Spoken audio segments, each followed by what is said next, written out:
Defects of Bohr's atomic model. Previous video में हमने Rutherford atomic model और इसके डिफेक्ट्स को न सिर्फ डिस्कस किया बल्कि बोहर्स एटॉमिक मॉडल में हमने ये भी जाना कि नील बोहर ने 1913 में किस तरह से लाइन स्पेक्ट्रम और स्टेबिलिटी ऑफ एन एटम को एक्सप्लेन करके रदरफोर्ड एटॉमिक मॉडल के डिफेक्ट्स को रिमूव किया और एटम के लिए एक नया मॉडल पेश किया जिसे बोहर्स एटॉमिक मॉडल कहा जाता है। लेकिन क्या आप ये जानते हैं कि बोहर्स एटॉमिक मॉडल में भी डिफेक्ट्स मौजूद हैं?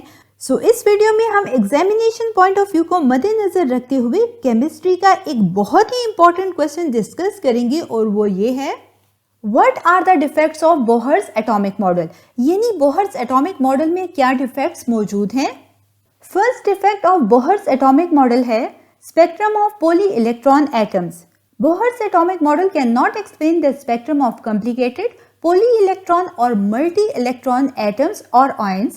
It only explains the spectrum of hydrogen atom and hydrogen-like ions, for example helium plus, lithium plus 2, beryllium plus 3.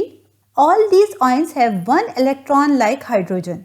Bohr's atomic model सिर्फ और सिर्फ एक इलेक्ट्रॉन वाले एटम या आयन के स्पेक्ट्रम को एक्सप्लेन करता है, जैसे कि हाइड्रोजन एटम जिसमें सिर्फ एक इलेक्ट्रॉन मौजूद होता है, या फिर helium plus, lithium plus 2, beryllium plus 3 ion. इन तमाम आयन्स में सिर्फ और सिर्फ एक इलेक्ट्रॉन मौजूद होता है। यही वजह है कि बोहर्स एटॉमिक मॉडल एक से ज्यादा इलेक्ट्रॉन वाले एटम या आयन्स के स्पेक्ट्रम को एक्सप्लेन नहीं कर सका। अब सवाल यह है कि स्पेक्ट्रम क्या होता है। स्पेक्ट्रम इज द डिस्पर्जन और arrangement of light radiation by passing through the prism. जैसे ही व्हाइट लाइट प्रिज्म में से पास होता है तो ये डिस्पर्स हो जाता है, यानी फैल जाता है डिफरेंट कलर्स में, और इस स्कैटरिंग और अरेंजमेंट ऑफ लाइट रेडिएशन को स्पेक्ट्रम कहा जाता है। Second defect of Bohr's atomic model है fine structure of the hydrogen spectrum. Bohr's atomic model can not explain the fine structure और lines of the hydrogen spectrum. Bohr's atomic model hydrogen spectrum में मौजूद fine lines या structures को explain नहीं कर सका। Powerful spectrometer ये show करता है कि line spectrum of an atom में मौजूद हर एक इंडिविजुअल लाइन सेवरल लाइंस पर कंसिस्ट करती है। इन लाइंस या फाइन स्ट्रक्चर्स को बोहर्स अपने एटॉमिक मॉडल में एक्सप्लेन नहीं कर सका। Next defect of Bohr's atomic model है motion of electrons. Bohr's model can not explain the motion of electrons in 3-dimensional space. It only explains the electrons revolve in a circular path called orbits around the nucleus in a single plane, but it is proved that the electrons are in a 3-dimensional space, not in a single plane. It gives no idea of the distribution and the arrangement of electrons around the nucleus of an atom. Bohr's atomic model electron के motion को 3-dimensional space यानी x, y and z axis में explain नहीं कर सका। जैसे कि हम अपनी previous video Bohr's atomic model के मेन पोस्टुलेट्स में ये पढ़ चुके हैं कि इलेक्ट्रॉन्स न्यूक्लियस के गिर्द सर्कुलर पाथ्स में रिवॉल्व करते हैं और इन सर्कुलर पाथ्स को ऑर्बिट्स या एनर्जी लेवल्स कहा जाता है। यानी बोहर ने इलेक्ट्रॉन के मोशन को सिंगल प्लेन में एक्सप्लेन किया, जो कि सही नहीं, क्योंकि एक्चुअली इलेक्ट्रॉन्स न्यूक्लियस के गिर्द 3-dimensional स्पेस में रिवॉल्व करते हैं। Next effect of Bohr's atomic model है ज़ीमैन इफेक्ट।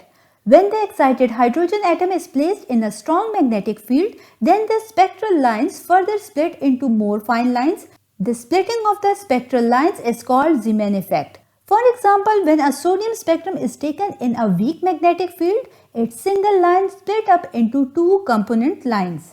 यानी जब एक्साइटेड हाइड्रोजन के स्पेक्ट्रम को स्ट्रॉन्ग मैग्नेटिक फील्ड में रखा गया तो ये ऑब्जर्व किया कि मैग्नेटिक फील्ड की प्रेजेंस में ये स्पेक्ट्रल लाइंस फर्दर स्प्लिट हो जाती हैं क्लोजली स्पेस्ड लाइंस में, और इस इफेक्ट को ज़ीमैन इफेक्ट कहा जाता है। और इस तरह से ज़ीमैन इफेक्ट को बोहर्स एटॉमिक मॉडल एक्सप्लेन नहीं कर सका। नेक्स्ट है Stark effect. Similarly, when the excited hydrogen atom is placed in a strong electrical field, spectral lines of the hydrogen atom split up into more fine lines by applying an electric field. It is called Stark effect. यानी magnetic field की तरह similarly जब हम excited hydrogen atom को strong electric field में रखते हैं तो ये स्पेक्ट्रल लाइंस हाइड्रोजन एटम की फर्दर स्प्लिट हो जाती हैं बहुत सी फाइन लाइंस में इलेक्ट्रिक फील्ड की प्रेजेंस में, और इस इफेक्ट को स्टार्क इफेक्ट कहा जाता है। याद रखें कि बोहर्स एटॉमिक मॉडल या थ्योरी जैसे कि ज़ीमैन इफेक्ट को एक्सप्लेन नहीं कर सकी, इसी तरह ये स्टार्क इफेक्ट को भी एक्सप्लेन नहीं कर पाई। Next effect of Bohr's atomic model, exact position and the velocity of an electron. Bohr assumed that the exact position and the velocity of an electron simultaneously, that the electrons are moving in an orbits in a specific radii with specific velocities. According to Heisenberg uncertainty principle, both the exact position and the velocity of an electron cannot be measured simultaneously, so the Bohr's picture of an atom is not satisfactory. To solve this problem, Schrödinger gave a wave equation for a hydrogen atom. According to the Schrödinger, the exact position of an electron cannot be found, but the probability of finding the electrons can be determined.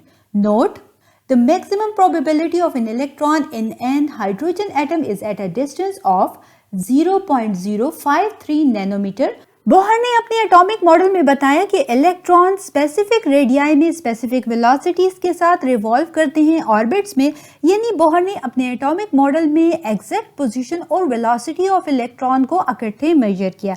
लेकिन Heisenberg uncertainty principle हमें ये बताता है कि exact position और velocity of electron को इकट्ठे major करना पॉसिबल ही नहीं। यही वजह है कि बोहर ने जो एटॉमिक मॉडल की ये पिक्चर पेश की वो सेटिस्फैक्टरी नहीं है। इस प्रॉब्लम को सॉल्व करने के लिए श्रोडिंगर ने हाइड्रोजन एटम के लिए वेव इक्वेशन को प्रपोज किया। श्रोडिंगर के मुताबिक एग्जैक्ट पोजीशन ऑफ इलेक्ट्रॉन को मालूम करना पॉसिबल नहीं, लेकिन probability of finding electron possible है, यानी इसे मालूम किया जा सकता है कि इलेक्ट्रॉन कहां पर पाए जा सकते हैं। याद रखें कि हाइड्रोजन एटम में जो मैक्सिमम प्रोबेबिलिटी होती है इलेक्ट्रॉन की मौजूदगी की, वो at a distance of 0.053 nanometre पर होती है।